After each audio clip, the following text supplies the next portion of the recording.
ఏపీలోని అన్ని అసెంబ్లీ నియోజకవర్గాల్లో ఇప్పుడు అన్నిటికంటే హాట్ సీట్ పిఠాపురం. జనసేన అధినేత పవన్ కళ్యాణ్ స్వయంగా ఇక్కడి నుంచి ఎమ్మెల్యేగా పోటీ చేస్తుండటంతో అందరి చూపు ఇప్పుడు కాకినాడ జిల్లా పిఠాపురం మీదే ఉంది. ఇక్కడ పవన్ కళ్యాణ్ ను ఓడించేందుకు వైసీపీ ఎన్ని ప్రయత్నాలు చేయాలో అన్ని ప్రయత్నాలు చేస్తూనే ఉంది.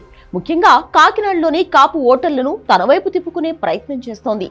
ఇందులో భాగంగానే కాపు ఉద్యమ నేత ముద్రగడ పద్మనాభాన్ని పవన్ కు వ్యతిరేకంగా ప్రయత్నించింది.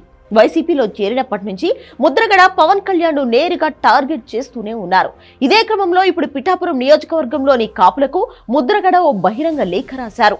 రాష్ట్ర ప్రజల కోసం సీఎం జగన్ చేసిన మంచిని ఎవరూ మర్చిపోవద్దంటూ కోరారు. తాను ఎంతో మంది ముఖ్యమంత్రులతో కలిసి పనిచేశారని, కానీ జగన్ కు ఉన్న కమిట్మెంట్ ఎవరిలోనూ చూడలేదని చెప్పారు. ఓవైపు జగన్ ను పొగుడుతూనే మరోవైపు కూటమిపై విమర్శలు చేశారు.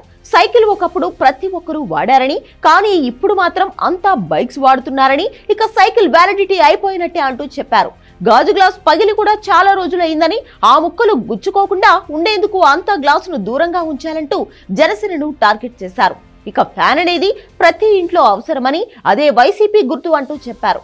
ఒక్క బీజేపీ తప్ప కూటమిలో ఉన్న రెండు పార్టీలు సముద్ర గర్భంలో ఉన్నాయని, ఆ పార్టీలకు గనక ఓటేస్తే భవిష్యత్తును నాశనం చేసుకున్నట్లే అంటూ చెప్పారు. పిఠాపురంలో కాపులంతా వైసీపీకి అండగా నిలవాలంటూ కోరారు.